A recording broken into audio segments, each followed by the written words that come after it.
એન્ટેનાનો વાંધો નહીં. બરાબર છે, બરાબર. રેડી. એના વિરુદ્ધમાં નાગરિક તરીકે આપણો અવાજ ઉઠાવવા માટે અહીંયા એકઠા થયા છે. આમ જોઈએ તો વાત E20 પેટ્રોલ પૂરતી મર્યાદિત નથી. વાત એમ છે કે સરકાર દાદાગીરી કરે છે કે તમારી ગાડીમાં કયું પેટ્રોલ નખાવવું એ સરકાર નક્કી કરે, અને અહીંયા મીટિંગ કરવી કે ના કરવી એ સરકાર નક્કી કરશે. જો આ તાનાશાહીની સામે લોકો લડશે નહીં તો આ ભાજપની સરકાર તમે દિવાળીએ કપડા કઈ દુકાનેથી લેશો અને કેવા લેશો એ નક્કી કરવા લાગશે. બધું જ એ લોકો નક્કી કરે છે. આપણે તો કઈ નક્કી જ નથી કરતા. જીવનમાં એક વખત કોઈ માણસ ગાડી લે, સહેજ આમ તો લીટો પડે ને તો એ કેટલો તો બાંધવાનું થઈ જાય, અને ક્યારેક ક્યારેક તો હાઈ લેવલનું બાંધવાનું થઈ જાય કે FIR થઈ જાય. 4 વ્હીલ લીધી હોય કે 2 વ્હીલ લીધી હોય, રોજ ગાભો મારે, ધોવે ગાડી, અને ઘરના એક પરિવારના સભ્ય તરીકે ગાડીને હાચવવાની આપણી અહીંયા લાગણી હોય છે ગાડી પ્રત્યે.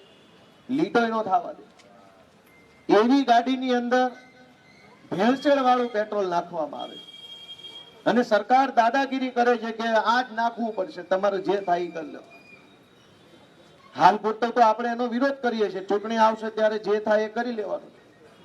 પણ પહેલો મુદ્દો એ છે કે ગાડી આપણી તો મરજી આપણી જોવી જોઈએ ભાઈ ઉમારે. અને એના કરતા મોટી વાત કે જેમ દરેક સજીવનો ખોરાક અલગ છે, ભાઈ માણસ અલગ વસ્તુ ખાય છે, સિંહ અલગ વસ્તુ ખાય છે, મોર અલગ વસ્તુ ખાય છે, એમ 2 વ્હીલમાં અલગ પ્રકારનું ઈંધણ છે, 4 વ્હીલમાં અલગ પ્રકારનું ઈંધણ છે, હેવી મશીનરીમાં અલગ ઈંધણ છે, કોઈમાં પેટ્રોલ હાલે છે, કોઈમાં ડીઝલ છે, કોઈમાં ગેસ છે, કોઈમાં ઇલેક્ટ્રિસિટીથી હાલે છે. દરેક મશીન કેવી રીતે ચાલશે એ એનું એન્જિનિયરિંગ છે. જે ગાડી E20 પેટ્રોલથી ચાલવા માટે બનાવી જ નથી એની અંદર E20 કેવી રીતે નાખવાનું?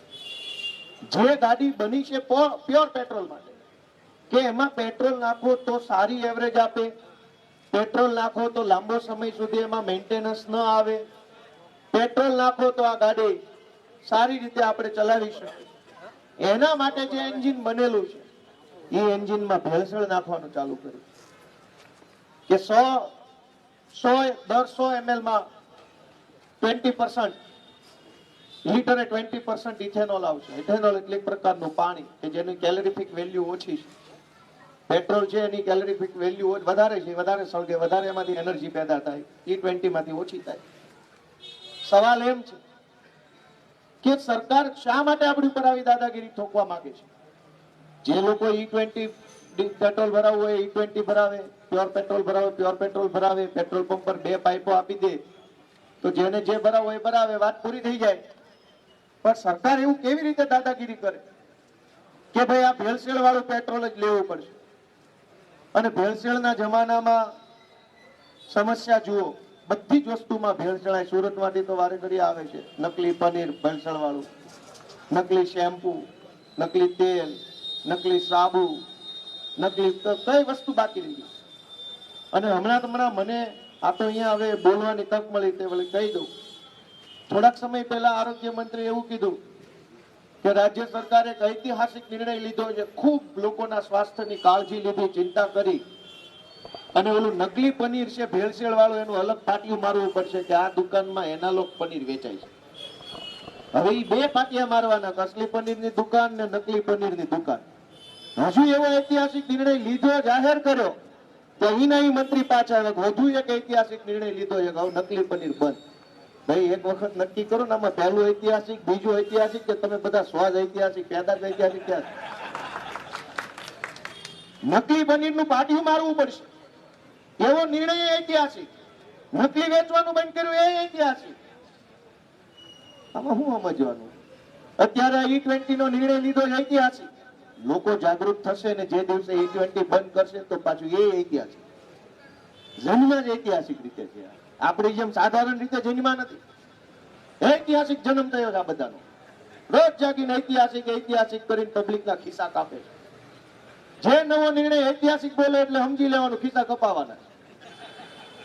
ભાજપનો કોઈ પણ માણસ આવીને કે ઐતિહાસિક નિર્ણય એટલે સમજી લેવાનું 50 હોની ઓછી થાય નોટો. આ ધંધા ચાલુ કર્યા છે.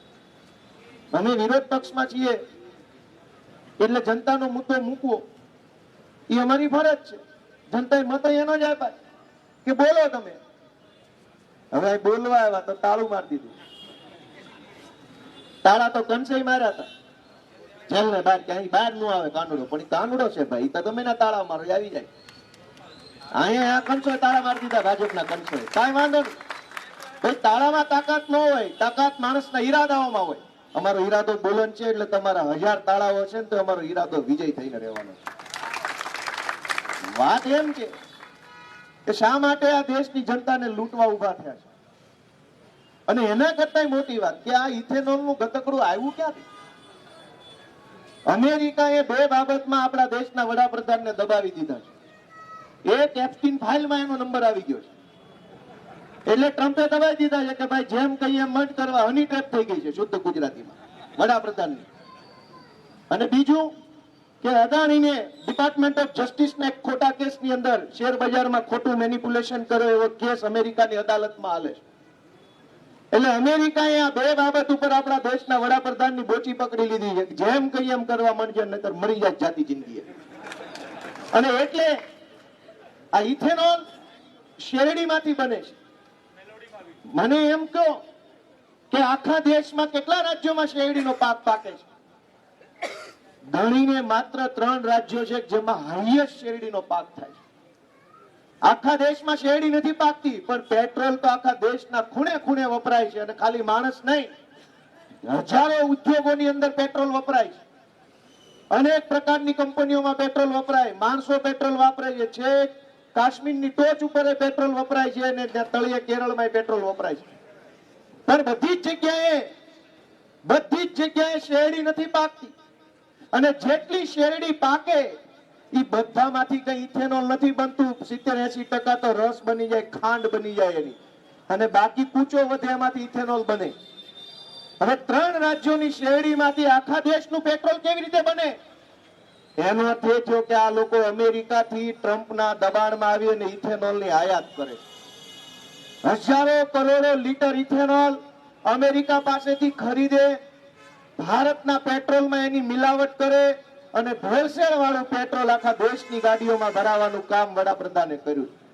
અને શું કામ? તો કે હની ટ્રેપ થઈ ગઈ. એના ચક્કરમાં આખા દેશની ગાડીઓ બરબાદ થઈ. એના ચક્કરમાં આખા દેશને હજારો કરોડો રૂપિયાનો બોજો આવે. કેમ કે વધારે એમાં એવરેજ નથી આવતી ગાડીમાં. અનેક લોકોની એવરેજ ઘટી ગઈ. પહેલા 100 રૂપિયાનું પેટ્રોલ લખાયું હોય તો ગાડી જેટલી હાલતી, હવે નથી હાલતી. લોકોના ખિસ્સા ઉપર ડામ પડ્યો, લોકોની ગાડીઓ બરબાદ થઈ રહી છે, લોકોનો સમય બગડી રહ્યો છે. અને ભાજપના ટોળાને કોઈ ચિંતા નથી. બધા મોટા મોટા નેતા બની અને ઐતિહાસિક નિર્ણયો લઈ રહ્યા છે. દોસ્તો, આપણે જાગવું પડશે. આપણે બધાએ સજાગ બનવું પડશે આપણા અધિકાર માટે. અને આપણે નહીં જાગીએ તો એક પછી એક આવા નિર્ણયો આપણી ઉપર નાખવામાં આવશે. આમ આદમી પાર્ટી વતી અરવિંદ કેજરીવાલજીએ રાષ્ટ્રીય કક્ષાએ E20 ની વિરુદ્ધમાં જાગૃતિ ફેલાવવાનું બીડું ઝડપ્યું છે. દેશભરની અંદર અત્યારે E20 ની દાદાગીરી સામે લડવાનું નેતૃત્વ અરવિંદ કેજરીવાલજીએ લીધું છે. અને તેઓએ માંગણી રજૂ કરી છે કે E20 પેટ્રોલ અને પ્યોર પેટ્રોલની 2 અલગ અલગ પાઇપો આખા દેશના પેટ્રોલ પંપ ઉપર મૂકવામાં આવે. જેની ગાડી E20 પેટ્રોલ માટે બનેલી હોય, એના એન્જિનનું મિકેનિઝમ E20 ને લાયક હોય, એ લોકો E20 ખરીદશે. જેની પાસે 8 થી 2, 4, 5 વર્ષ જૂની ગાડી છે, એ લોકો પ્યોર પેટ્રોલ ખરીદી શકે. આ પહેલી માંગણી કરી છે કે 2 પાઇપ અલગ અલગ કરો. બીજી માંગણી કે જો પેટ્રોલમાં ભેળસેળ કરેલી હોય તો ભેળસેળ વાળા પેટ્રોલનો ભેળસેળ વગરના પેટ્રોલનો એક જ ભાવ કેમ? ભેળસેળ વાળું પેટ્રોલ સસ્તું મળવું જોઈએ. આ તો ઈનાઈ ભાવમાં ભેળસેળ આપી, નકલી પનીરના ભાવમાં અસલી પનીર, અસલીના ભાવમાં નકલી પનીર આપવાની વાત છે. તો અરવિંદ કેજરીવાલજીએ માંગણી કરી છે કે ભેળસેળ વાળું એટલે કે E20 પેટ્રોલ એકદમ સસ્તું હોવું જોઈએ અને ઓરિજિનલ પેટ્રોલ પણ 84 થી હેઠળની કિંમતમાં હોવું જોઈએ, 80 થી 84 વચ્ચે હોવું જોઈએ અને વધારે કિંમત ન હોવી જોઈએ. આ માંગણી સાથે અરવિંદ કેજરીવાલજી અને આમ આદમી પાર્ટીએ દેશભરની અંદર જનજાગૃતિ ફેલાવવાનું કામ હાથ ધર્યું છે. એના ભાગરૂપે આજે સુરતની અંદર પણ આ ભેળસેળિયા પેટ્રોલની વિરુદ્ધમાં આપણે અહીંયા એકઠા થયા છે. અને સૌથી વધુ દુઃખની બાબત તો એ છે કે આ ભાજપના રાજમાં રોજ જાગીને માણસે આંદોલન જ કરવું પડે. અહીંયા આપણે જૈનમાં જ આંદોલન કરવા હોય એવું લાગે ક્યારેક. ચોમાસું આવે તો રોડના આંદોલન, ઉનાળે પાણીના આંદોલન, એડમિશન ચાલુ થાય ત્યારે ફીના આંદોલન, આરટીઈના આંદોલન, રોડ ટેક્સ માફ કરવાના આંદોલન, બાકી રહી ગયું પેટ્રોલનું આંદોલન, હમણાં પાછું ટેક્સનું નકરા આંદોલન.